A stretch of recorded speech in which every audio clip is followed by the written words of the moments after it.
Hey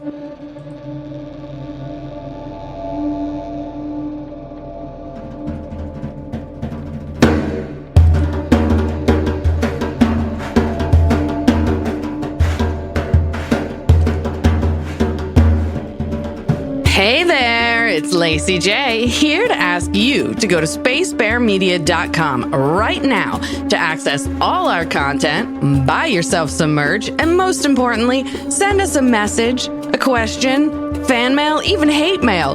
We'll respond on YouTube. Also, please remember to rate and review the podcast on your favorite app or share it with someone you know who loves Lost. Hello, everybody. Welcome back. It's season 5, episode 11. It's called Whatever Happened, Happened.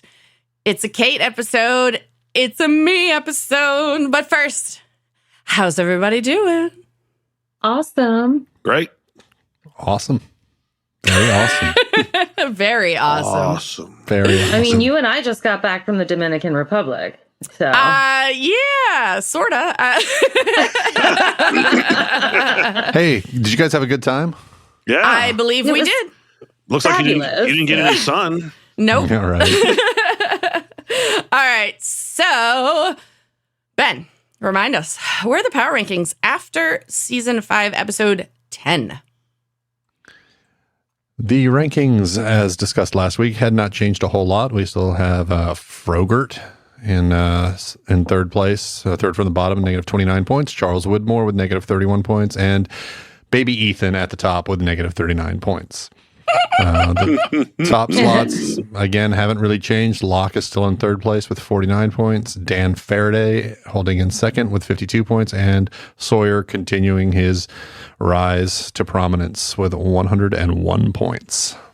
I think he might be the new mayor of Islandtown. Yeah. Whoa. Or mayor of Darmaville. How about that? Darmaville. Yeah. Well, Yeah. sheriff. He's the sheriff of Darmaville. Yeah, he's a sheriff. Yeah. All right. Shall we do another Kate episode? Let's do that. All right. It starts in 1977 on the island. We're back to the exact moment that ended the last episode. Jin and young Ben are both lying on the ground. Jin stirs awake and hears Phil calling for him over the walkie. He answers, and Phil tells him Saeed escaped and they don't know where he is. Jin says he's headed north after attacking him. Just then, he notices Ben's body on the ground. Phil is still trying to talk to him, but Jin turns his attention to Ben, crouches down. Sorry, I thought I heard you say something, Derek. No, I went... Oh, you... Yeah, 'cause I thought I heard something too. Gotcha. All righty. Jin crouches down and gently shakes Ben before flipping him over. A very weak Ben asks for help. Jin picks him up, lays him on the van floor, and drives off in a hurry. Now, throughout this Poor little show, I Ben. want you guys to take a look at where the wound is on young Ben. Yeah. It migrates all over his fucking body. Mm-hmm. It looked to And me... this is the magic island. Yeah, Oh, it's the okay. magic bullet. Yep. Yeah, it does. The wound does migrate, and it's fucking hilarious. Because I thought it looked like he was shot in the heart. That's what And I then- thought at first. Yeah, at the end of last episode, it looks like he shoots him in the heart. And then, like, in this scene, it's on the other side of his chest somehow. Yeah, exactly. We'll get to the surgery scene. It moves again. Yeah. It goes down, So- it goes up, it goes left, it goes right. It goes all over the fucking place. It's like ricocheting through his body for half an Exactly. hour. Oh, yeah. So- it's somewhere. I think it also hit McGovern at some point. Yeah, it's a JFK bullet still going. Yeah. So the Dharma members are gathered outside the barracks, and Horace is giving instructions. He says, "We don't know yet if another attack is coming, so everybody needs to be ready for your security assignments. Make sure you're in contact with your team leaders. LaFleur's got search parties out, but the hostiles got a good jump on us. We're pretty sure he used this fire as a diversion in order to escape." Hurley asks Jack if he's talking about Saeed. Jack turns to the group and opens his fucking mouth and says, Jesus. "He was locked up. How would he start the fire?" Horace questions who the fuck Jack even is. And, and Jack introduces himself and says, I'm new. An unimpressed Horace replies, you're a jizz mopper, yes. Yes. Horace replies, well, Jack, the way he started the fire is he had help, okay? Somebody torched that van, and then somebody let him out of his cell. And since the security cameras didn't pick any hostiles crossing the perimeter, that means it was one of us. Ooh. I'm going to need everyone to bring their teenage daughters to my house immediately. Yes. I'll protect them. Yeah. Yes. So everyone looks around at each other in shock. Horace barks a few more orders and the group disperses. Kate's sitting by herself, and Roger Workman approaches to say, you're in the motor pool, right? She confirms she is, so he asks her to fix something using mechanic jargon. Roger notices the clueless look on her face and says, you have no idea what I'm talking about, do you? Says, damn, you're too old. Oh, gosh. No, is Roger a pedo, too? No. Oh, okay. No. He just treats children. That's right. He's just a child abuser in another way. So it almost looks like, this is going to be a busted sort of moment, but Roger is like very friendly, patiently shows her what he means, gives her some instructions, and a terrible metal creaking can be heard when she follows them. So Kate winces, and Roger says, so they just stuck you in the mooter pool. They stuck it in the pooter. Oh, there she goes again with that 3-hole. So Roger says, so they just stuck you in the motor pool when you got here. Yeah, same thing happened to me. I guess they couldn't sucker anybody into getting on that sub if they told us we were going to be grease monkeys and janitors. Kate laughs and says, well, you got to start somewhere. Roger asks her name, and she says Kate, and they shake hands. But Kate's face quickly turns to shock when he says, I'm Roger Linus. Through her shock, Kate says, it's nice to meet you, Roger. Just as Jin comes flying into the barracks. He hurries out of the van to lift Ben out and carry him away. Roger it sounds like he flies in, lifts him out, and carries him away. I imagine Jin coming in with wings and literally like Superman or something. I was thinking the same thing. Did he have like a super suit under that under the coveralls that he was wearing? Oh, fuck. No, he's like riding the Hurley bird, and they swoop down and pick Ben up. All right, so Roger starts running after Jin, screaming, that's my kid, that's my kid. Kate stands in a frozen surprise. And Michael shows up. Michael shows up and says, no, that's my son. Yeah, that's the line. You got it wrong, Uncle Seriously. Rico. This is why you're Uncle Rico. All right, so flashback number 1. Kate drives a car down a neighborhood street playing Patsy Cline's I've Got Your Picture on the radio. And I do want to point out Patsy Cline was also playing on the radio when Ana Lucia took Christian to confront Carol about Claire. So Kate looks like... the show likes Patsy Cline. They do. Well, and it also feels like, there's a connection because she's coming with Carol's grandchild, and you know what I mean? There's just a knocking on a door and all of that kind of stuff to somebody who doesn't expect you to be there. It's, again, another mirror of like a former scene. So she looks like she's in an unfamiliar place and then pulls into a driveway. She gets baby Aaron, like baby Aaron. So this is clearly right after they got back. Can I just say this baby is really, really cute. Yeah, it doesn't have the monster head. Yeah, no, I wouldn't kill this baby. No. They had to get that one. They couldn't fit the other baby's head in that car seat. All right, so she is, he's in the car seat and she's singing Catch a Falling Star while removing him from it. Cut to the front door, and when it opens, Cassidy is on the other side. She laughs and says, oh my God. Kate says hello, and Cassidy says she saw her on the news. I told all my friends, I know that woman. Good accent there. Yeah, they both She's laugh. my friend. She's my friend. Yeah, they both laugh, and Cassidy says hello to Aaron. Kate introduces him, and then with a big smile, Cassidy says, "You survived a plane crash. It's amazing. I never thought I'd see you again. What are you doing here?" Kate replies, "Sawyer sent me," and the smile on Cassidy's face slowly fades away. Sawyer didn't really have a whole lot of time to speak to Kate on the helicopter before he jumped, so I don't know how Kate actually found Cassidy. Maybe he just said, find my Cassidy. daughter Clementine. She's with Cassidy. Such and So now we such. found out what he told her. Right. That was the Now, question. exactly. Now you know what's in the whisper. Yeah, it definitely didn't seem like it was a long enough moment to say all that. But again, Right. TV magic. Yep. Yes.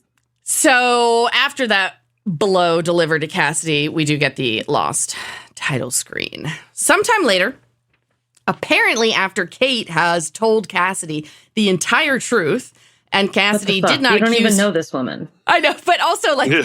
Cassidy just took it in stride, did not accuse her of being an absolute fucking lunatic. But Cassidy is thumbing through, like, a giant envelope full of money. And she says, "Sawyer, so that son of a bitch is still alive?" Son of a bitch. I know, I love that she uses his line there. Yeah, that's perfect. Kate replies, "He was when I left." Cassidy asks her if he told her to hand over an envelope of money, and Kate says, "Well, he told me where to find you and said to take care of Clementine, his daughter." Cassidy offers to wake up Clementine, or I guess in the outline I wrote Clemenite for some reason. Clemenite. Clementine. It's a very rare mineral. Yes. Yeah. Kate says, I shouldn't have bothered you. I could have sent it, and I probably should have. Cassidy wants to know why she would trust her with all of this info, and Kate says she thought that Clementine should know her father cared. Cassidy wants to understand why he didn't return, and Kate tells her he jumped from the helicopter to save them. Cassidy doesn't buy a fucking word of this. Calls him a coward. Go ahead. Yeah, I didn't. I know that Cassidy didn't, have the best of experiences with Sawyer, but I don't know. She's Call him a coward for doing that. No, I didn't. Well, not for doing that, but for doing what she's about to say, is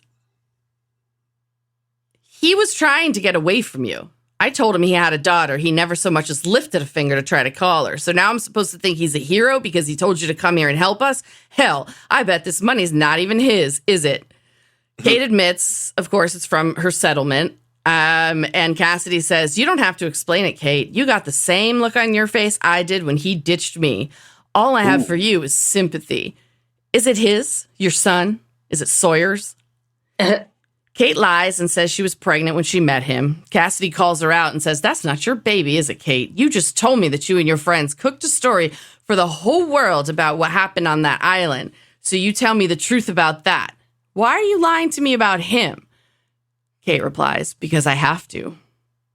So I don't know why Kate had to give Cassidy part of her settlement in order to give her money, because Sawyer had money set aside for Clementine in a bank from the whole prison thing that he ratted on somebody and got paid out for it. Yeah, I don't know either. Other than maybe she's like, I got all this fucking money and I want to help too on behalf of Sawyer. I don't know. If I had maybe if I got some big ass, go ahead. Oh, the con continues. Yeah. Well, if I got some big ass fucking settlement like that, I'd be handing out envelopes of cash to my friends too. So wow. Yeah. All right. 1977, back on the island. Sawyer's using the monitor controls in the security station. When Kate walks in and wants to know what happened, she says, "That was Ben. That kid who was shot was Ben. Was it Saeed? Did he shoot him?" Sawyer's annoyed and replies, "Here's what you need to do, Kate. Keep your mouth shut and stop asking questions, because putting any attention on yourself is the last thing I need right now. Now, scram." Here goes Kate. Scram. Having to, Yep. insinuate herself into a situation that she did not need to be in. Mm-hmm. Yep. Her and Jack both. But it's like the crew that just returned, at least, I mean, Hurley's just living his best life because that's what he does. Yep. But with Kate and Jack, you know, they returned and seemed to have this idea that, like, it's the good old days and they're running the show. And that is not the case.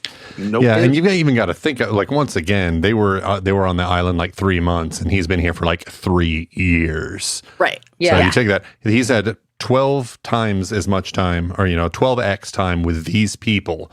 Right. That's going to, the fact that you think that you come back and all of a sudden their loyalties are going to be with you and all that. From a viewer's perspective, it's easy to think that because you've had more time with these characters. But logically, if you actually look at the time that's passed, Sawyer is in a very awkward position right now. Right, absolutely. Yep. He was right when he said, like, last week, I have actual relationships with these people, Yeah. And the other thing is that, like, build a beautiful life for himself and Juliet. Yeah.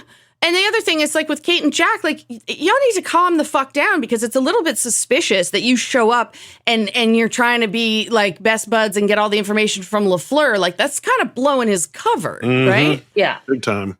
Yeah. So he says, now scram. I don't want you around here. She pleads with him to tell her what's going on, just as Horace can be called hurrying out LaFleuwyer. He, Miles, and Phil and Jen enter, and Horace immediately says, what's she doing here? LaFleuwyer pretends he doesn't know her name, and she says that it's Kate. And LaFleuwyer says to Horace, Kate, she's new over at the motor pool. I was seeing if she saw anything suspicious, but she didn't, so you can run along. Thanks. Oh, wow. Scram, kid, you bother me. Get out of here. So she leaves, and Horace wants to know if LaFleuwyer has been to the cell yet.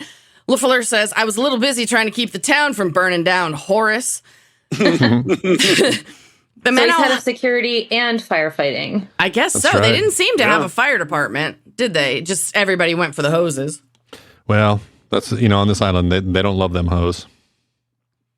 Oh, my God. Oh. Okay. The men all head to the cell to find keys in the lock.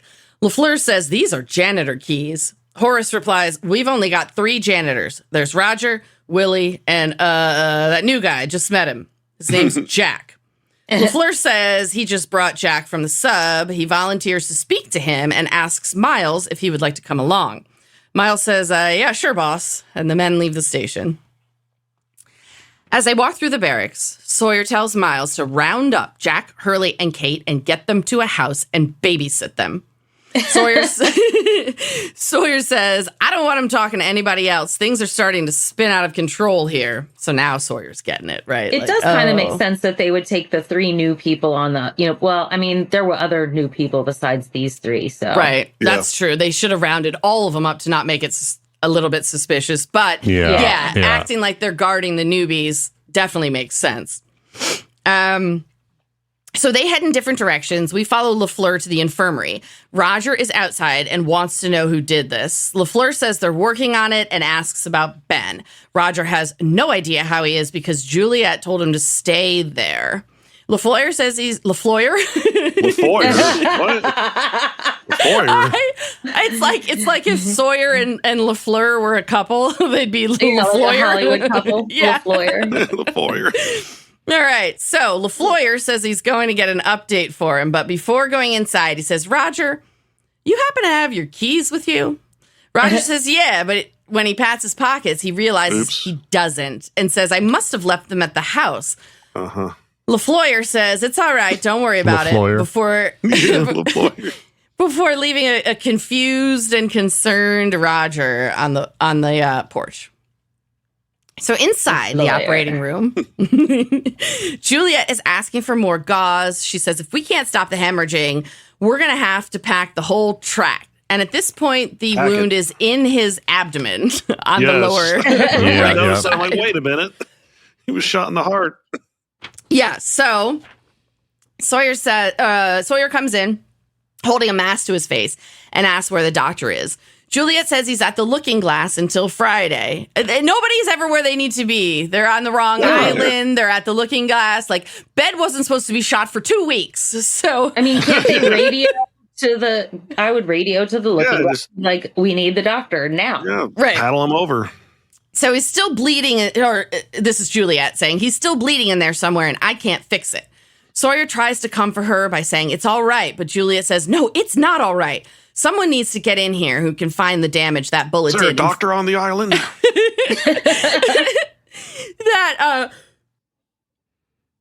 Who can find the damage that bullet did and fix it. He needs a real surgeon.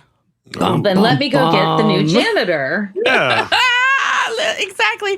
This is so great. Like, the chick from the motor pool does a fucking C-section, and now we get the new janitor to come in and be a surgeon. It's ridiculous. Start operating, yeah.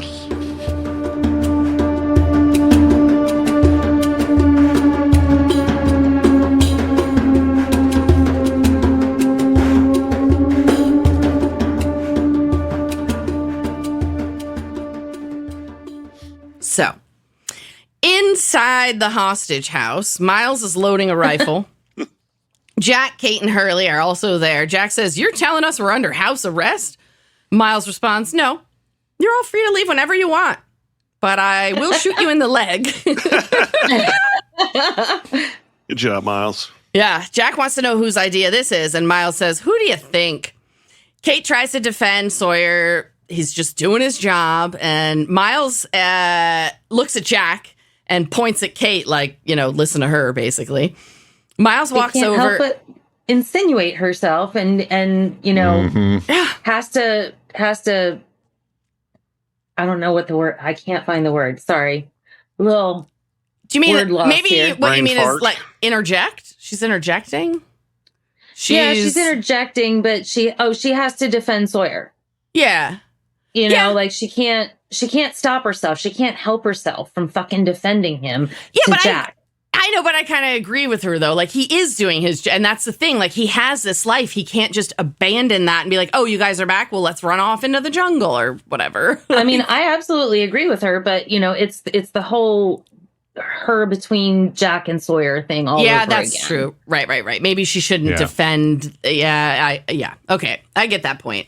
But I also sort of like, although it's annoying, and I think that Kate and Jack keep making these moves where they might blow everyone's cover, I can also see it from their point of view. Especially Jack. So, like, let's consider they've lived these 3 years, but Locke has been one by one, trying to get them to come back. And we all know the sequence of events and how Jack gets completely obsessed with it.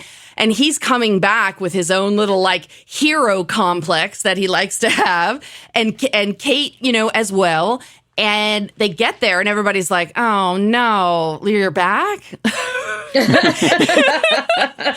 so, like, they're expecting, like, oh, thank God you're here. Now, of course, had they not done that and come back, the time jumps never would have stopped. So it was all necessary. But they feel left out, right? They were supposed to come back and be heroes. Yeah. I don't know. Does anybody agree with that? Instead, they're just getting in the way and fucking shit up. Right, exactly. Yeah, like Sawyer said, not even back 3 days, and there's burning vans going, traveling through the town. There you go. Yeah. All right. So, Miles walks over to where Hurley is sitting, and he's like inspecting his hands. And Miles says, "What the hell are you doing, Tubby?" I don't like that, but Hurley replies, "Checking to see if I'm disappearing. Back to the future, man. We came back in time to the island and changed stuff. So if little Ben dies, he'll never grow up to be Big Ben, who's the one who made us come back here in the first place, which means we can't be here. And therefore, dude, we don't exist." I fucking love it. Yep. Miles sits down at the table and calls him an idiot. Hurley says, "Am I?" Suddenly, Miles seems to know a whole hell of a lot about time travel works and says, "Yeah, it doesn't work like that. You can't change anything. Your manic Iraqi buddy shot Linus. That is Maniac. what." Did I read manic? Manic, yes. Manic. Sonar. Oh my God, that's so fucking funny. It definitely says maniac, and I read it as manic. I mean, either could apply, I suppose. So this is what always happened. It's just we never experienced how it all turns out. Hurley and Jack look confused, and Miles continues, yeah, well, get used to it, I guess, to their confused faces. But the good news is that Linus didn't die, so that means the kid can't either. He'll be fine. What? Kate doesn't think he looked fine, so Miles says, well, if I'm wrong, then I guess we all stop existing and none of it matters anyway. Then does it? Good point. I'm on Miles' side. Miles, I think like he grows on me. I've always loved his sarcastic lines, but he's definitely growing on me. He kind of he's at the beginning, but I like him better now. Yeah, and he might be another one with Sawyer. Like he just kind of really needed that 3 years in Dharmaville to chill out and just be like a fun guy. Yep. Yeah, I definitely like him so much more this season, especially this whole conversation is fantastic. Yeah. I can't wait to get to Some Like It Hot. His episode is so fucking good. All right, so Sawyer enters the house at this point and says, Doc, I need you to come with me. Juliet said the kid's losing blood and we ain't got none to put back in him. So we need you to show us where he sprung a leak. I love it. Jack thinks, for a moment and then says, no, I'm not coming with you. Sawyer's like, if you don't, janitor. I'm just yeah, right. My aptitude tests say that. Yep. Sawyer's like, if you don't come with me, Jack, that kid's gonna die. Jack looks at Kate briefly before saying, then he dies. Damn. Yeah, right. So much for the Hippocratic Oath. Yeah. I know. Hypocritic oath now. Seriously. Yeah. So Sawyer leaves the house. Kate's like looking out the window and sees him going back to Roger on the infirmary porch. She walks into the kitchen to ask Jack what he's doing. He says, making some sandwiches. I figured everybody'd be getting hungry by now. Dying, he's hungry. Yeah. Kate's like, he can't let Ben die because he's just a boy. And Jack asks if she heard what Miles said. We can't change what's already happened. This has nothing to do with me. Kate argues that Jack could be what's supposed to save him. Jack is also the one who brought them all back to the fucking island that started this whole, series of events. Right. So it does have something to do with you, asshole. Yeah, it's a good point. So Jack's like having none of this, Kate trying to talk him into saving Ben. And he says, 30 years from now, that boy's going to be a man that locks me in a cage because he needs surgery. And then you're going to come in and you're going to beg me to operate on him because he's threatening to murder Sawyer. I've already done this once. I've already saved Benjamin Linus. And I did it for you, Kate. I don't need to do it again. Go ahead. I hate that he throws that back at her face. You know? Well, we're going to talk. Jack.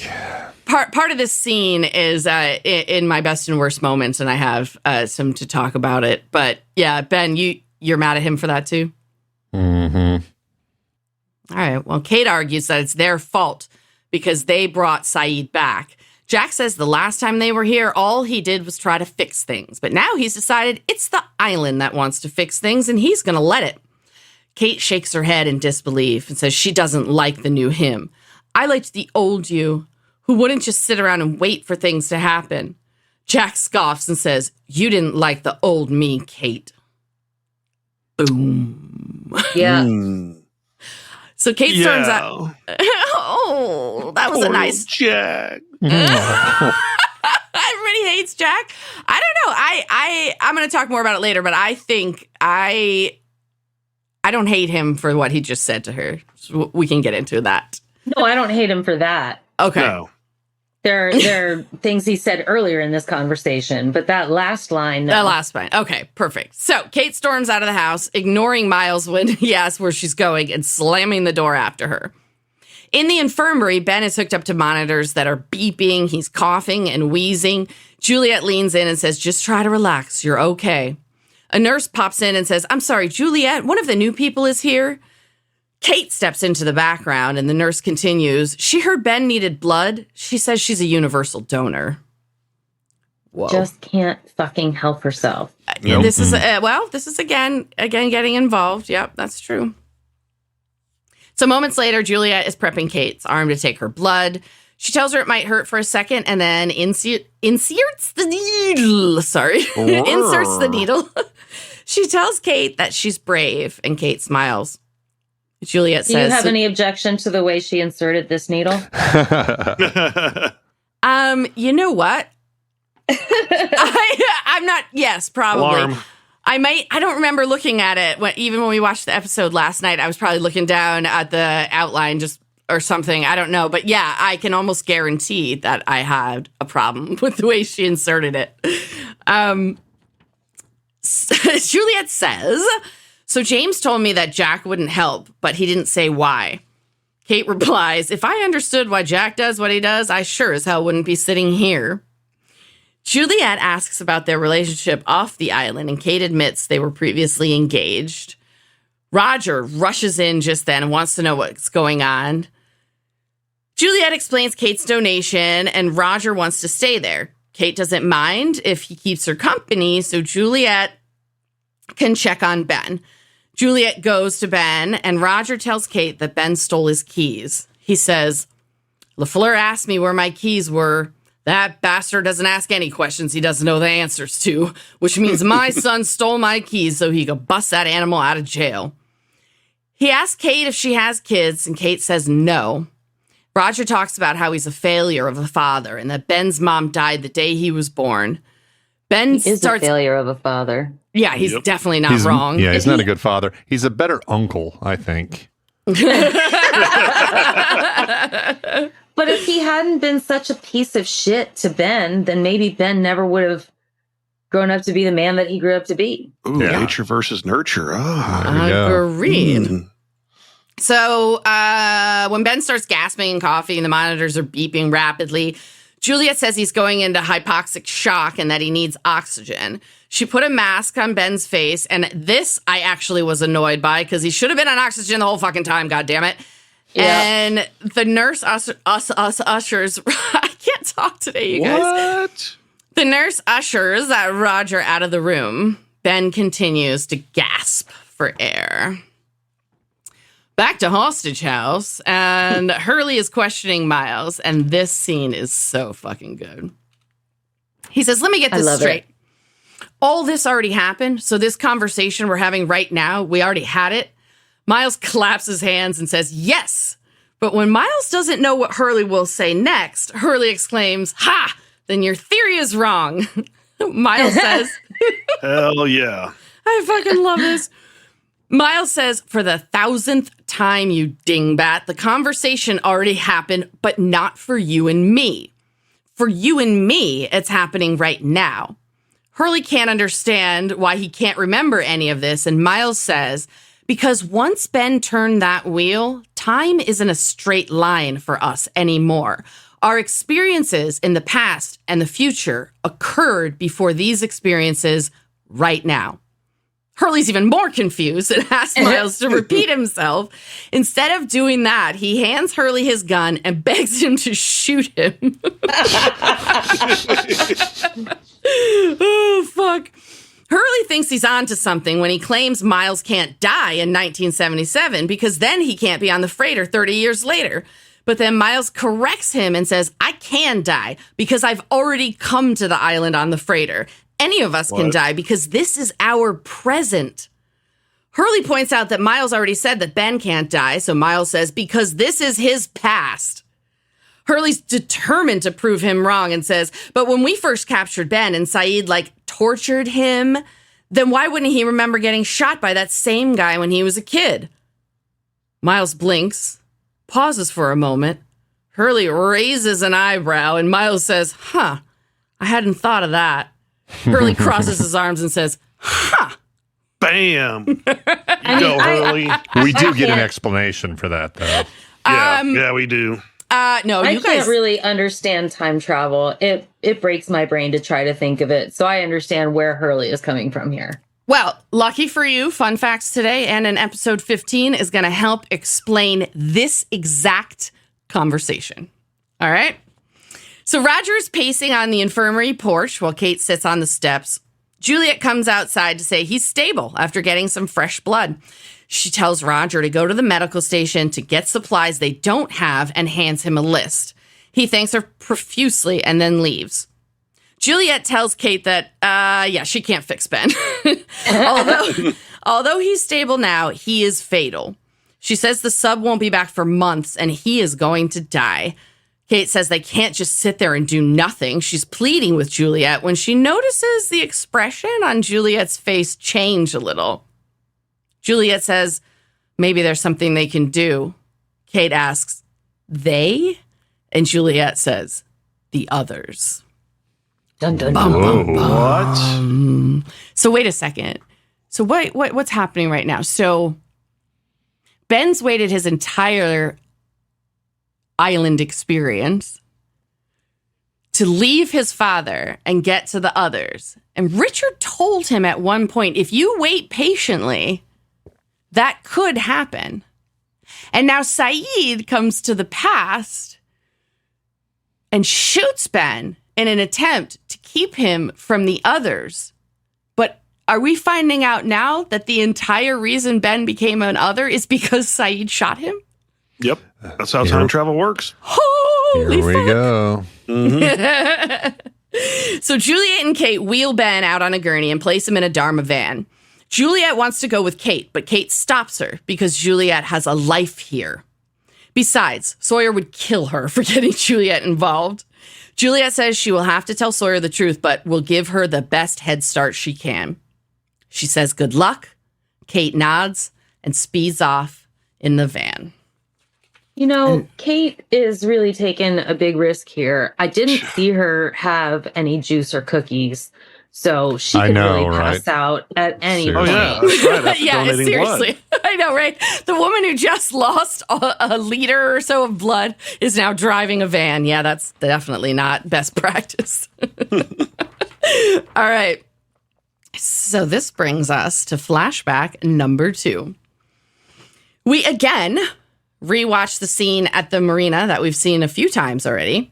Kate takes Aaron from Sun while Sun is holding Ben at gunpoint. She tells everybody they're fucking crazy and then speeds off in her car. Inside the car, Aaron complains that he's thirsty and he needs his milk. Of course he Oh, does. you little whiny bastard. Yeah, we're back to One-trick the pony. Yep. Thirsty. back to toddler Aaron. So they're now inside a store. Kate asks if he wants regular or chocolate milk, and Aaron says, juice. I want a juice box. And Kate says, keep it up, loser. You'll be back at the bottom of the power rankings. That's right. She heads for the juice boxes when her phone rings. She looks at the phone and sees it's Jack, but doesn't answer. When she looks back up, Aaron is gone.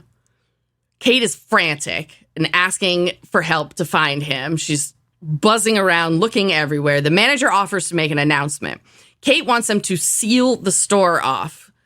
Suddenly, she sees a woman who from behind resembles Claire, holding hands with Aaron. She runs over and the woman turns around, obviously is not Claire. She says he was lost in the fruit section. Kate thanks him and then comforts Aaron. She's totally bizarro Claire, though. Yeah. In what way? What do you mean bizarro Yeah, Claire? they definitely picked somebody that sort of resembles her in a weird way. She looks a lot like her. Yeah. Like they could have been related.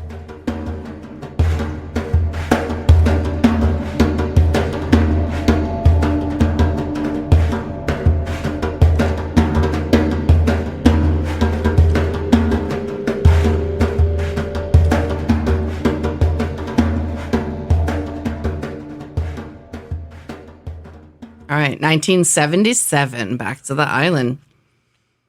Kate pulls up to the Sonic fence. Sonic fence. Sonic. Sonic sonar fence. It's sort of like the bullet hole in Ben's abdomen. It's just kind of moving around. Yeah.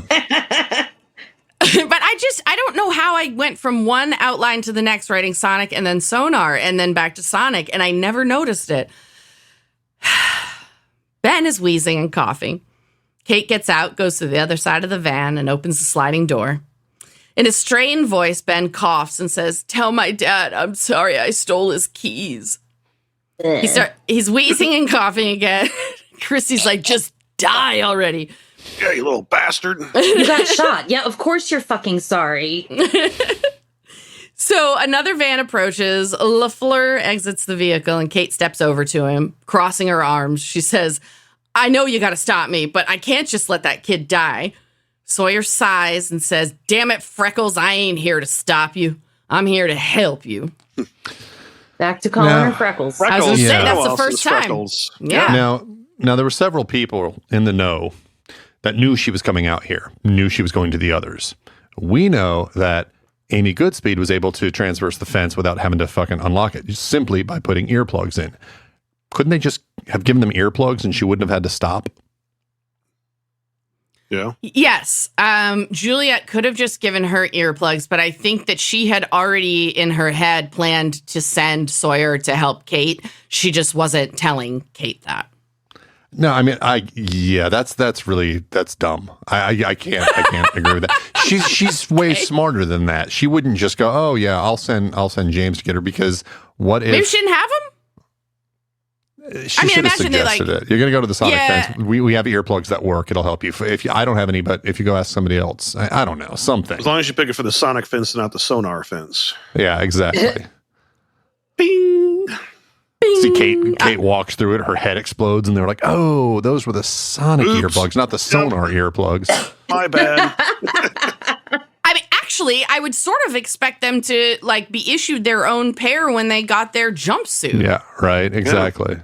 Right? Or maybe only the top echelon has them and everybody else is not, because you're not supposed to go out there because it's against the truce. That could also be the case. Yeah, which means that actually makes more sense. That makes more sense. Yeah, which means Juliet may not be issued them. Sawyer should have them, but she's just motor pool. Yeah. You know what I mean? Yeah. So. Yeah. This is making more sense. I'm glad we talked it through. Me too. All right. We are in flashback number 3. AA Ron and Kate walk up the driveway to Cassidy's home. It's been 2 years since the last time we saw these people together in another flashback. Aaron is big enough to ring the doorbell. Clementine answers and says, "Hi, Auntie Kate." Auntie.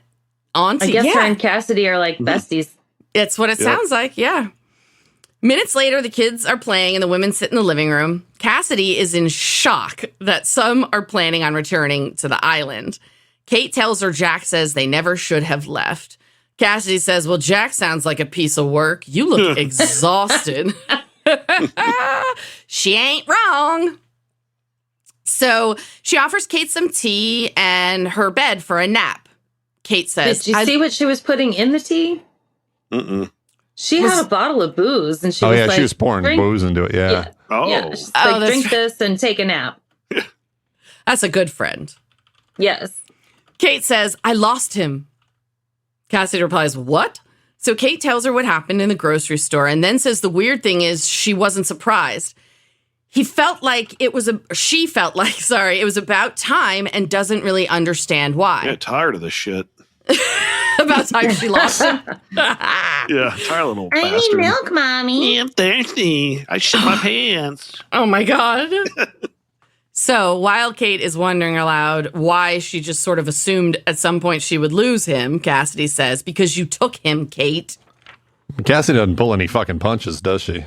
She really doesn't. No, she's fucking awesome. She's that kind of friend that you need that just tells you the truth. Yeah. Yeah. So Kate's protesting and says that Claire left him and that he needed her. But Cassidy again drops a truth bomb and says, you needed him. Sawyer broke your heart. How else were you supposed to fix it? Ooh-wee. But did Sawyer break her What's heart? up with that? That is one of the best SNL skits ever. Oh, I love it. Wee. What's up with Did that? Sawyer break her heart? Well, yeah, because he was so eager to say aloud that they should never have a child and that they could not play house. Remember? Yep. Yeah. When they were living in the barracks, I think that is when it happened. That's when she decided, okay, I'm going back. Yeah. Right? She it's left true. the barracks and she went, yeah. Yep. Yeah, when So I he think was that- super happy she wasn't pregnant. When he was being icky and coercive. Right. Yep. Alrighty, so Sawyer punches a code into the Sonic fence. I wrote Sonic. What the fuck? No, wait, that's right. No, wait. No, it's sonar. No, it's the right it one. actually is It's called sonar sonar. fence. So sonar. Yeah. I Makes no sense. Oh my god! For a second, Sonar fence. I thought I wrote the wrong Sonar one, and fence. Sonic was Make the no wrong one, sense. and Sonar was the right one. But it's really that Sonic is the right one, and I literally cannot decipher this in my head it's anymore. called the sonar fence. Yep. It is. Yeah, Yeah. on Lostopedia, it's sonar. The sonar fence. So it is the wrong one. Oh my god, you guys! I just had like a triple mind flip. I thought it was the wrong one, and then laughed because I thought it was the right one, but really it was the wrong one. This is. Are you Kate disappearing? asks. Kate. Yeah.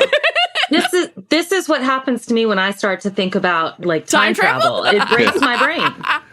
Oh my goodness! All right, so It really bottles your mind. It gets your Yeah, traps all your thoughts like they're in a bottle. wow, Kate. What kind of Yeah. fence? I don't know where I am. Sawyer punches Just a the fucking code fence. into some kind of fucking fence and asks Kate how she figured that she'd do this by herself. She points and says, "That's the line right there." But Sawyer says the others aren't just across the line, so they better get moving. Kate wants to know why he's helping her, and this I fucking love.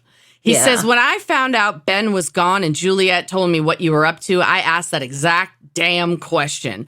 Why are you helping Ben?" And she said, "No matter what he's going to grow up to be, it's wrong to let a kid die. So that's why I'm doing this. I'm doing it for her." Wow. Sawyer marches off with Ben in his arms, leaving a slightly stunned Kate behind. Jack and Kate. Yeah, I was like Cat and Jake. Wow. Jack and Kate are just getting put in their fucking place since they come back to the island. No shit. Yeah, Yeah. agreed. I love that he says I'm doing it for her. Oh, Yeah. I love it too. Because we all rightfully questioned, I think, what the hell is going to happen when Kate shows up. And Sawyer just keeps living up to the Sawyer that we love. And it's fucking great. Well, and he's like, we're not going to stop playing house. Everything's going to be fine between you and me, Mhm. So I love that he's kind of proving it. Absolutely. Juliet marches into Hostage House and interrupts Miley. I almost said Miley and Hurles. Oh my god.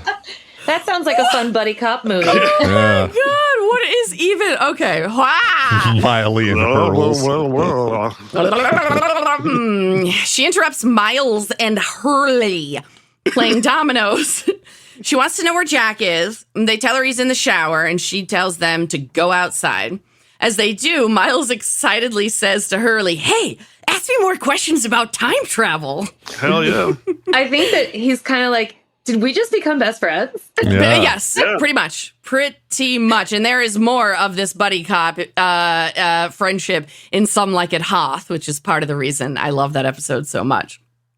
So I also want to mention this scene, since we have been talking about how so many of the scenes in the back end of the show mirror ones in the front end. And do you remember the Jack and Kate shower scene when they first found the hatch? Yeah. Mhm. Yeah. So that's what it reminds me of what's about to happen here. So Juliet's in the bathroom now. Jack turns off the water, exits the shower to find her calmly standing against the closed door. Staring at his package. I can't would be. help when I saw him. I can't remember like what Dave said about Jack and how he had a creeping dad bod. Dave, our Dave.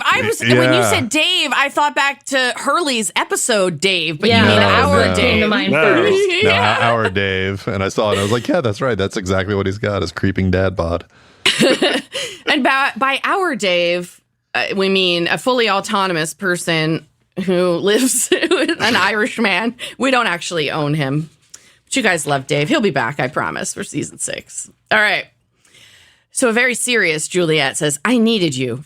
That kid was bleeding out. You're a surgeon, and I needed you." Jack reminds her that kid is Ben and says, "Juliet, I'm sorry. I can't help you." She says she's not asking for his help. Kate's trying to save him, and she sent James. Jesus Christ, you guys. By the See, seashore. Yeah, sunshine shitty. I obviously drank too much in the Dominican Republic. So Saeed shot someone on Seychelles by the seashore. Too many S's. She sent James after her to help because they care. Jack says, I came back here because I care, Juliet. I came back here because I was trying to save you. She says, we didn't need saving. We've been fine for 3 years. You came back here for you.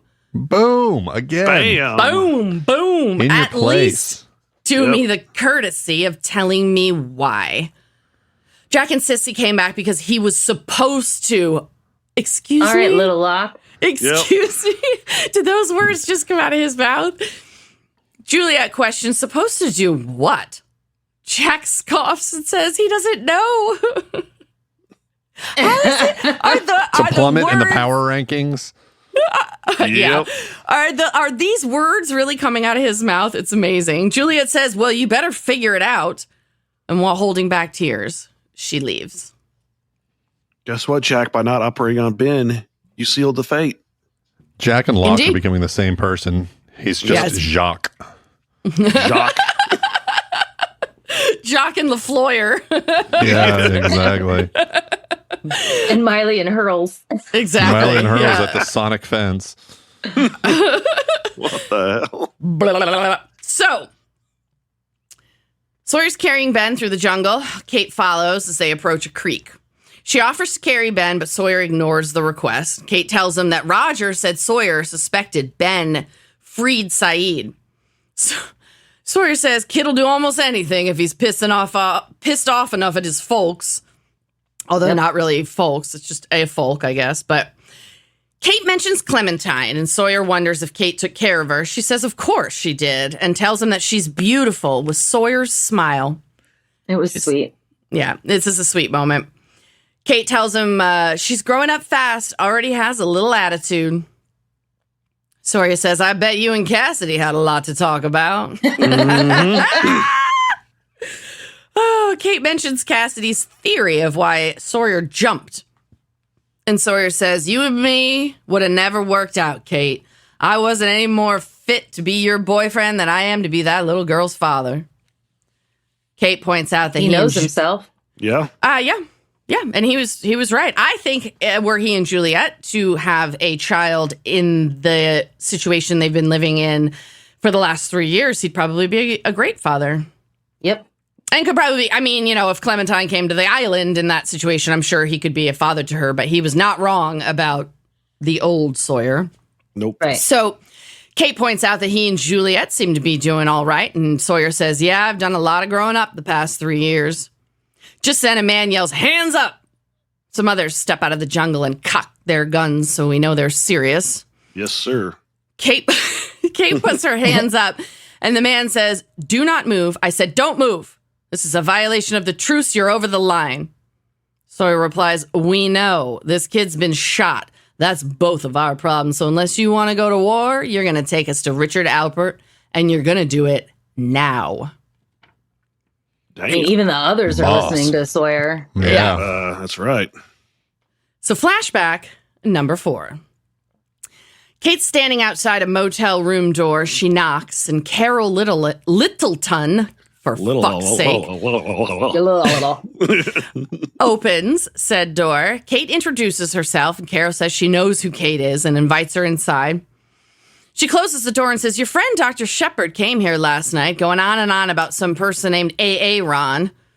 When I asked him who the fuck names a child A.A. Ron, he ran out of here like the room was on fire. Kate says, he's your grandson, and your daughter, Claire, is alive. What? Fuck. Kate tells Carol how they all lied. There are other survivors, and they left them behind. So Carol, Kate's breaking her coming promise clean. to everybody about like she just, we're not going to lie about it. telling She just everybody. She does Yep. whatever she does to clear her conscience. She's is that how you view it? All right. yes, that's exactly how I view it. All right. I have a completely different impression of Kate in this episode, and we will get into it, I am sure, when we get to the rankings. Carol, of course, cannot understand why her daughter was left behind. Kate explains how she had disappeared and they didn't know what else to do with Aaron. Carol. Oh. I fuck up just one name now. Carl. Carl. I was waiting for it. I was like pausing for it. I also had Carol Ann come into my head. So Carol wants to know why Kate didn't come to her right away. And Kate says, because I needed him. I'm sorry. You're going to see that he's so sweet and kind and good. Kate hands her. Yep. Always whiny thirsty. Gonna drink you out of juice boxes, though. Yeah. Kate hands her a photo of Aaron and says they've checked in 2 doors down. She's already told him about his grandma, and he knows she'll care for him while Kate is gone. Carol asks, where are you going? And Kate replies, I'm going back to find your daughter. What? Do we believe that? Is that really why she's? Is that really why she's going back? I believe her. Yes, absolutely. Yeah, I believe her. I Carolyn. will. Yeah, I'll make my case in a little bit. Okay. 2 rooms down, Aaron is sleep, and Kate stands over him crying, sobbing. She strokes his hair and kisses his cheek. As she leaves the room, she stops for a second to say, bye-bye, baby. Kind of imagine this scene instead of it going out that way, like she's sitting there crying, and all of a sudden he wakes up and goes, I want a juice box, and she just says, fuck it, slams the door, get out of here. Tell your fucking grandma. Yeah, I'm done. 1977. Back on the island, Sawyer and Kate are walking, surrounded by gun-toting others. Sawyer's still carrying Ben and says, don't worry, we got him right where we want him. Yep. Richard Alpert then pulls a lock in the box, pops out of the jungle and says, hello there, James. Is that Benjamin Linus? Sawyer asks, you two know each other? Alpert ignores that question and asks what happened. Yes, that was his priest. His priest? Yeah. Ew, wait, what? Oh, God. He wants to know what happened, Alpert. Kate says he was shot. And Alpert says, and who might you be? Sawyer says, which is exactly right what Jack heard from Horace earlier. Last episode around the fire scene. Yep. So Sawyer says she's with him and not to worry about that, and then asks Richard to save Ben's life. And Richard, explaining to us how it's possible that Ben couldn't remember Saeed shooting him in the future, says, yep. If I take him, he's not ever going to be the same again. He'll forget this ever happened, and his innocence will be gone. Maybe he's a priest. Yep. Priest. Yep. He will always be one of us. You still want me to take him? And Kate says, yes. Alpert takes Ben from Sawyer, and other steps forward to warn Richard about doing this without asking Ellie and Charles. Richard says, let them find out. I don't answer to either of them. Wow. Woo! Kate asks where they're taking Ben and even steps forward to follow, but Sawyer grabs her arm and leads her away. Richard carries Ben into the jungle and up a stone structure. He looks down at Ben for one more moment before pushing back into the wall, opening it, and stepping inside with the boy. Holy fuck. What? 2007, on Hydra Island, we get one more scene. Adult Ben is asleep on a cot, recovering from his injuries. He slowly opens his eyes to see Locke sitting beside the bed, watching him. Locke says, hello, Ben. Welcome back to the land of the living. What? Huh? Benjamin Linus takes a second to process what he's seeing, and then his eyes open wider than one thought humanly possible. Lost title screen, end of episode. Wow. Wow is right.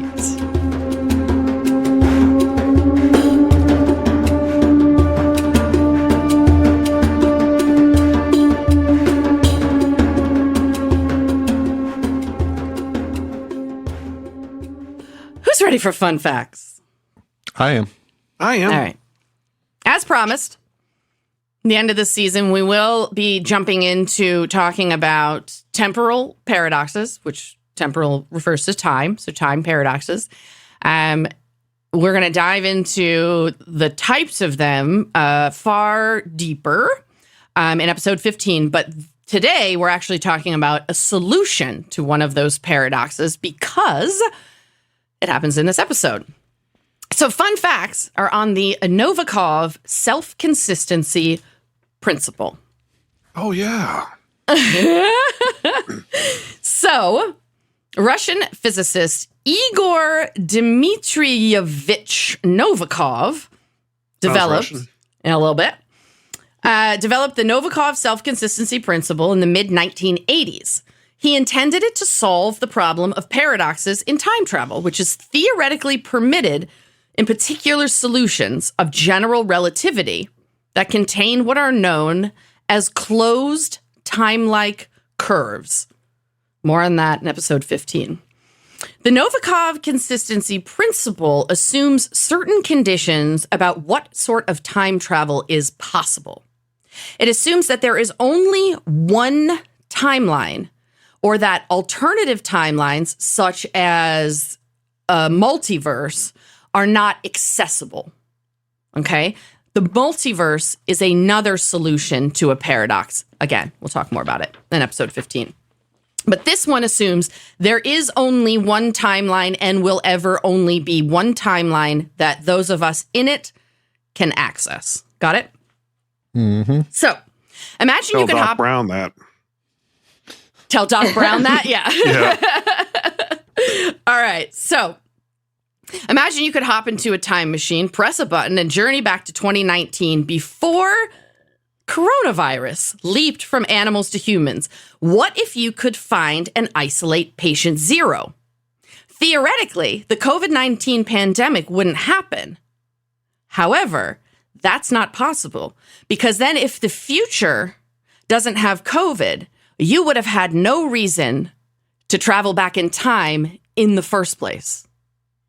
Makes sense? Yes. Aha. So if you erase the history, you can never go back in time. For decades, physicists have been studying and debating versions of this paradox. If we could travel back in time and change the past, what would happen to the future? The Novikov self-consistency principle states that changing history through time travel is just flat out fucking impossible. For instance, let's say when you were a child, you and your dad were cleaning out your grandparents' attic, and you found some old stocks from the 1920s. You didn't know what they were, so you threw them away. Now, fast forward a bit, and in adulthood, you build a time machine, and you decide you're going to go back in time and get rich buying a bunch of stocks just after Black Tuesday when the stock market crashed and they're cheap. And then you cash them in the present, you're a billionaire. Probably more than that. But here's the catch. The time machine can only transport organic materials, so you'll have to hide these somewhere in the past. You hide them in your great-grandpa's attic because nobody ever goes in there.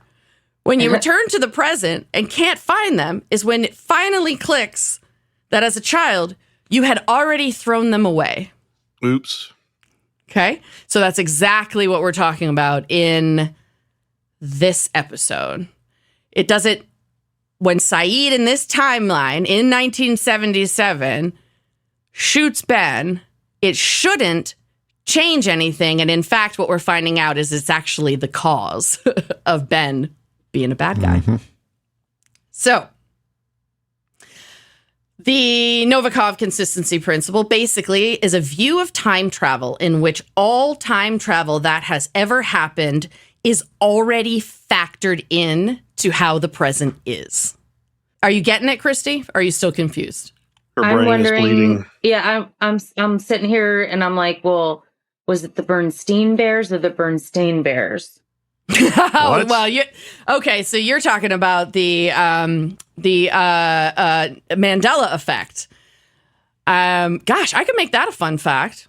Yeah, we'll see if I can work it in. If it works with an episode, we can talk about the Mandela effect. But all right, so Derek, this is for you. If you went back in time and, say, tried to kill Hitler, Hitler's very existence shows you that you already failed, or that your involvement in the past was actually a part of his creation. You can't change the present by traveling to the past. You only play the same role in the past that you have always played, with the exact same consequences you knew about in the present, though you did not yet understand your role. Christy, So you all right? time just Okay. fixes the paradoxes before they even happen. Exactly.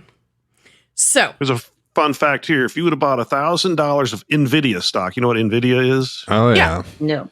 On January, they started with making graphics cards, but now they're really big into AI. AI. You would have bought chips. just a huge, Yeah. huge, like my Yeah. hands. No.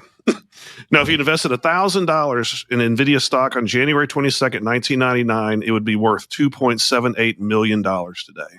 Yeah. Just $1,000. Yeah. wow, that's intense. Let's go back in time and do it. Well, you're learning right now that you can't, Yeah. because there is only one past that cannot be changed. Whatever you're going to do in the past has already happened. Think about it like this. You stare at a wall for 3 minutes. No time travelers show up. If the Novikov self-consistency principle is true, there's no way for a time traveler to ever show up there, because history is unchangeable. If it's false, going back in time and showing up will change the past, creating an alternate timeline, like in Back to the Future. And I did have that written there even before you said Doc. So you getting it? So if the Novikov consistency principle is true, there's only one timeline. If it's false, it could mean a couple things. There's a different solution, one being the multiverse, that if you go back in time, you start a new timeline. Or two, that time travel is impossible. Would we see time travelers from the future now if they existed? Well, the thing is, I mean, If you go on YouTube, there's time travelers. okay. Well, if somebody came back to our time right now, we would be the past. So it would be their future. They couldn't change anything. We would just experience them for the first time as a time traveler. Right? Yep. Yeah. What do you think? Did that help you understand it a little bit better, Christy? A little bit, but She's drooling. She's like, oh, what? no, I was paying attention. I kind of get it, but it's still very strange. Well, yeah, it is strange, but I love thinking about it, and I love that. I do too. I love all the movies about it stuff. Yeah. You know. I love that the show took this direction. All righty. How about we do some best and worst moments? Let's start with Ben. I mean, best moments, obviously, at the very end where Locke says, "Hello, Ben. Welcome back to the land of the living." I mean, that was great. Yeah. And just the look on Locke's face, too, is just so Yeah. fucking Yeah, priceless. those eyes were wide. Ben's, yeah. Yeah. I loved it when Miles said, "Huh, I hadn't thought of that." Ooh. Yeah. And I liked it when Juliet put Jack in his place and said, "You did this for you." Mm. Least favorite, I would have to say just Jack refusing to help Ben. I mean, he is a fucking doctor, so shows what his oath is worth. And then also the magic bullet, that's just sort of pissed me off throughout the episode. It's like, come on, guys. The magic bullet. The whole thing with Jack refusing to help is kind of like the doctors now who are refusing to help if something is, against their religion. Oh, yeah. Oh, yeah. Oh, ew. This fucker should be thrown in jail. Yep. Well, I just think they shouldn't have a medical license if you're not going Yeah, to that too. practice Right. like up to date medicine. Then why are you a doctor? I don't get it. I had 5 things written down under my best moments. They're all quotes. The first one: "You didn't like the old me, Kate." Yeah. And I love it because she needed to hear that. Number 2: "You needed him, Sawyer broke your heart. How else were you supposed to heal? Also, because Kate needed to hear that. Number 3, I'm doing it for her. Because Kate needed to hear that. Yeah. 4, I came back because I was supposed to. What? Did Locke's words just come out of Jack's fucking mouth? Yeah. Am Told I you it's seeing Jaocke. out of Jaocke's mouth? And then the last one, I'm going back to find your daughter. Damn. Yeah. I hope she succeeds. We'll find Michael out. pops up, what about my son? My worst moment, and I didn't even put this line in the outline, I realized after rewatching it last night, but at one point when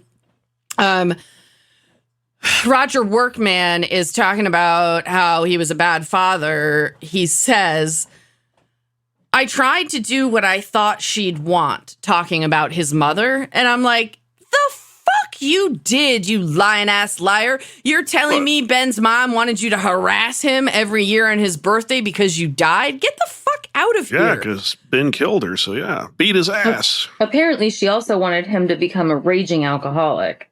Yeah, it's just like, you did not try. Don't tell yourself that. Like, I like that he says, he was a poor father, but then to make up some bullshit like I tried everything, the fuck you did. Yeah. Yeah. So, Derek, what about you? My best moments are pretty much just like Ben's. When Ben Linus wakes up and Locke welcomes him back to the land of the living. And I also like the whole time travel conversation between Hurley and Miles. Yeah. So good. And then my worst moment was just Jack in general, but yeah, the whole refusing to operate on little Ben. All right. Christy. My best moments were Hurley and his Back to the Future speech, Miles trying to explain it all, and the two of them becoming besties. Yeah. Love it. And my worst moment was the whole grocery store scene and Bizarro Claire. So dumb. Got it. Why don't you keep going, Christy? Give us your I was rooting for the rankings. kid to be lost.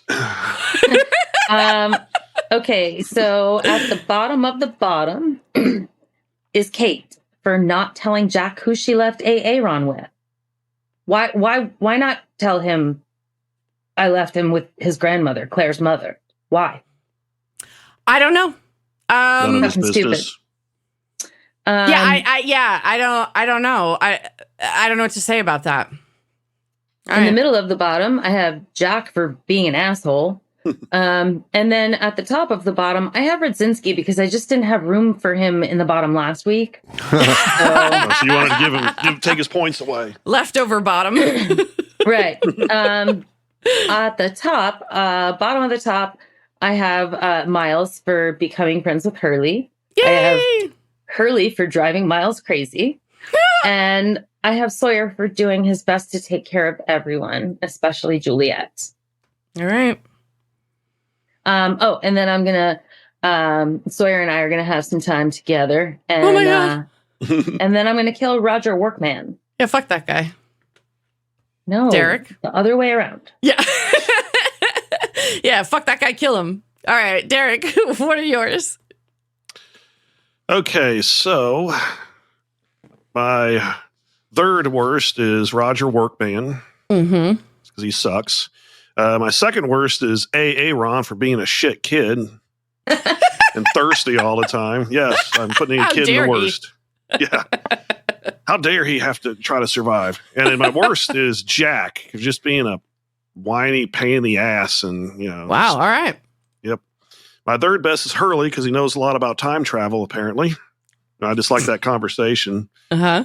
with Hurles. Or is it Miles? No, it was Miley. Miley yeah. and Miley and Hurles. Hurles. Hurles, that's it. Second best is Sawyer because he's still in charge and still trying to keep things under control. And my best is Kate. All right. He's trying to save young Ben. Oh, And I'm going to all fuck right. Cassidy. Yeah. And I'm going to kill Aaron. Oh, God, he's coming back. Yes. He's coming Yes. back. Oh, shit. Yes. Oh, we're going to have 2 kids. We're going to have 2 kids on the fucking, holy fuck. All right, I'm gonna go next. I have some controversial things in here, I think, but I'm prepared to defend them. So, in third worst, I have myself for continuing to perpetuate the Sonar Sonic debacle. I don't know why I can't get it. Yourself Workman? Yeah, I don't know why I can't get it straight in my head, but because I clearly don't have the aptitude to do that, I have named myself Lacy Workman in the spreadsheet. Sega's got a new game coming out called Sonar the Hedgehog. Yeah. Oh my God. Second worst, I have Jack. Again, just for, yeah, I mean, I held Saeed responsible. I didn't put him in my top last week. I only fucked him because, he actually shot a child. I got to hold Jack to the same standard for not saving him, although I know that he can't because he never did. Doesn't matter. Worst, I have Roger Workman for pretending like he gave a fuck about Ben, and that just pisses me off. You spent this child's entire life abusing him, and go fuck yourself. However, I also have Roger Workman as my third best simply for being Uncle Rico. That's it. It's the whole reason.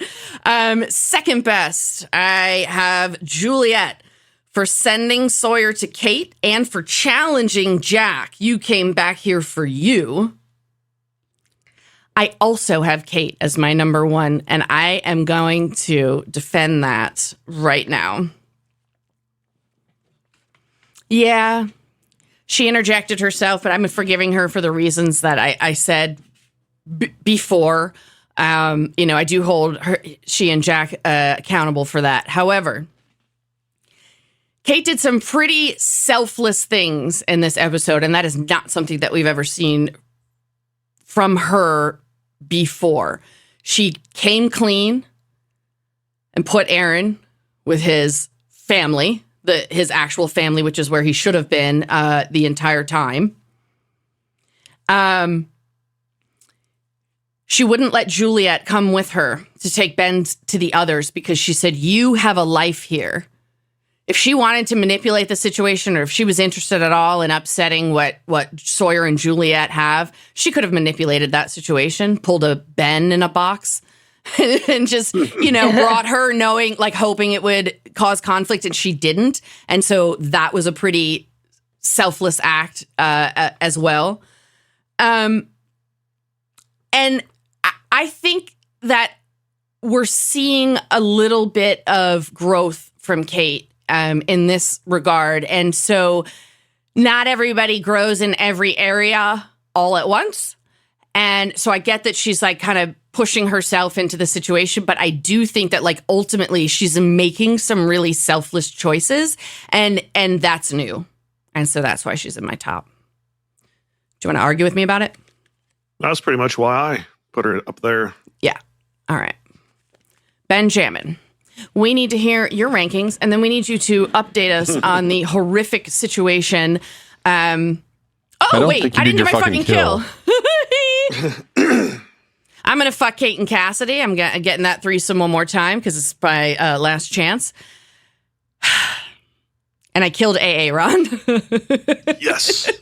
Because I really just, I don't know why. It made me so mad that he got lost in the store because it's something that every kid does at some point. But I think I already despise him, so that made me mad. And then also, the juice box thing just pushed me over the fucking edge.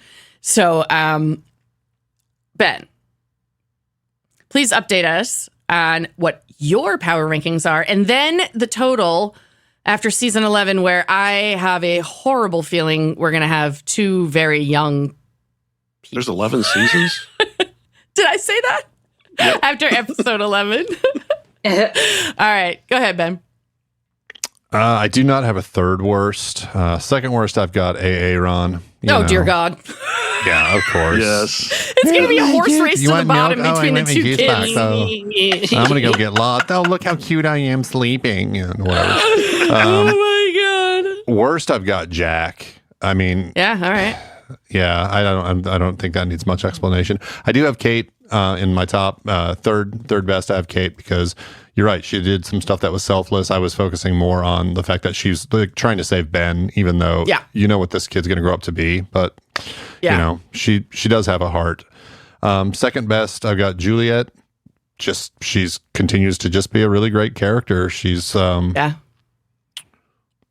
And then top slot Sawyer, same kind of reason. Like he's actually the leader that Jack always trying to fancied himself to be, but never really was. Agreed. He's competent. He's thoughtful. He's kind of Papa Bear now. So, for my fuck, I'm gonna follow suit. I'm gonna fuck Cassidy and Kate. And for kill, I'm also gonna follow suit, and I'm going to kill Aaron. Ben, if we have this same fuck, can we just have a foursome? All right. Yeah. Me, you, That sounds Kate, nice. Cassidy. Yeah, sure. More the merrier. Cool. All right. Let's do some final impression. No, just kidding. Just kidding. Could you update us on where the power rankings are? Yeah. After I'm sure everyone. season 11? Yeah. We got a lot of moving and shaking on the bottom here. First of all, you guys are going to be sad to know that Frogurt has fallen out of the bottom 3. Oh no! What does that mean? What that means is actually our favorite neckbeard Radzinski has taken over third place with negative 33 points. Oh my goodness! Charles Widmore, likewise, has been bounced out of the top. Oh no! He has been overtaken by Aaron with negative 38 points. And just holding the lead by 1 point is baby Ethan. The top has barely changed once again. Well, it looks like we put Clementine. It looks like we put Radzinski at the kids' table, I guess. Yeah, right. That's what you get, Mr. Neckbeard. At the top, no change really. Locke still same number of points, 49 points. Dan Faraday in second place, same number of points, 52. And Sawyer continues to extend his lead. He is now in first place with 117 points. Holy moly! That's insurmountable. I don't know. We get a You might lot have more. to kill kids to get drop. We away. get a lot more from Dan Faraday and Locke at the end of this season. Oh, we do? So, Okay, good. oh yeah. All right. So it could still be like a comeback story, maybe. Yeah, it's going to be tough. That's going to be really tough. That's a lot of points. Ben, I am trying to hype the podcast, keep some excitement and some intrigue, and you're ruining it. It's all going to stay the same. Yeah. All right, Eeyore. Sawyer's walking away with it. Let's do some Eeyore. final impressions, please. Christy, what did you think of this episode? It's a good episode. I'm glad that we finally got rid of baby Aaron. He's with his grandma now. And, although some other folks might start to, get a bunch of points later on, I'm really, really loving Sawyer's rise to the top. Yes, agreed. Oh, and I'm really glad that I made Radzinski my top of the bottom, because that got Frogurt out. Tired of Frogurt? Yeah, that poor bastard. Yeah, he was burning up the place. Oh my God. All right. This episode, I'm like, finally a good Kate episode. I really enjoyed it. And I guess a lot of it had to do with her making some changes. And I also love the time travel conversations between Miley and Hurles. They're just great together, but also the content of the conversation, I'm just fucking loving it. I love that season 5 took this turn and that we have this whole new adventure to explore, and time travel is such a cool topic. So loved seeing Cassidy again. We met Clementine. Juliet and Sawyer's relationship is just reconfirmed and validated in more than one way. And then plus holy fuck, where in the fuck did Richard Albert just take Ben? Into the temple. Into the rectory. Into the rectory. Yes. Yeah, Oh my Yes. God. Yes. It leaves me wanting more. I also knowing, having been through 4 seasons of the show already, and knowing that we are now on 11 of 17, I'm feeling that like kind of ramp up to the holy fuck that's going to come at the end of the season, you know? And I think this episode is a good lead into that. Benjamin, what do you think? Yeah, I enjoyed the episode. I you know me, I love anything that has to do with like time space. I didn't actually chime in much on that because you know how I get about that type of stuff. I'm really into it, so I would just talk ad nauseum about that. The episode would be like 3 hours long. Yeah. I'd be getting into all kinds of shit that people would be like, "This is check, please. I'm not here for this." But I did like the conversation that Hurley or that Miley and Hurles had, and this whole thing with like Jack and Kate coming back. You see, they're kind of like Jack has come back and he hasn't really grown. Kate has come back and she's actually showing that she is growing. So it's interesting to see that, and it's interesting to see Jack sort of continue to just as a character just kind of fade. Like he's just, and maybe later in the season or season 6, he'll make a comeback. But Back to the Future effect. That's why he's fading. Yeah, he literally is fading. Yeah, literally is fading. Oh my goodness. So yeah, do you think Ben? Do you think there's redemption for Jack in the future? I know that you struggle to remember Jack in the future. Jack in the future. That's pretty funny. Yeah. Jack back in the future. I know you struggle to remember a lot of the details of the ending of the show. So, do you recall that, or do you? If not, do you think it's possible? I basically feel like I'm watching all this for the first time. I remember none of this. Me too. Yeah, none of this part. You guys did remember a lot, but now it's kind of all new. That's interesting. Yeah, that's interesting how it's evolved. There are Podcast still is falling apart. I would say for me, like, I don't remember every line, every quip, that kind of thing, but I know where the story's going. I know all the basic movements, and the ending sucks. I know the ending is fucking perfect. So Ben, then not remembering, do you think there's redemption for Jack in the future, or do you think that his tale in the show will be like a cautionary one? To be honest, I don't care what happens to Jack at this point. Oh, interesting. Oh, I mean, but that's an opinion in and of itself. I really just don't. Like, he does not, like, there's nothing about him anymore. I found him a very admirable character for the first, like, season or so. And then since then, he's kind of a one-trick pony, you know? Okay, so do you think there's anything the writers could do to sway you on, like, make you care about him again? I'm sure they could figure something out, but I don't know, to be honest. All right. Well, I guess we'll touch base after season 6. All right. Derek, what did you think of season 5, episode 11? Whatever happened, happened. And did it answer any questions? Did it make any questions? What do you think? Yeah, I really like this episode.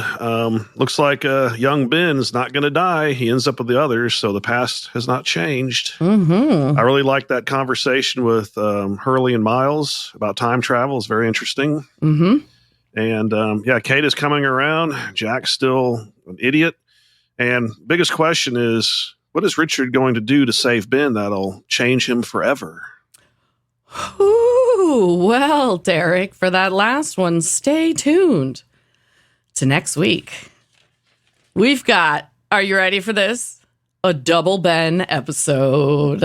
It's season 5, episode 12. It's called Dead is Dead. It's a Ben episode, and it's a Ben episode. I'm excited. All right. Please join us next Wednesday, March 20th. We get more of Benjamin Linus's backstory. Join he and Locke on another buddy adventure. And there's more from the smoke monster. Yes. We'll see you then. Bye. Bye, everybody. Bye.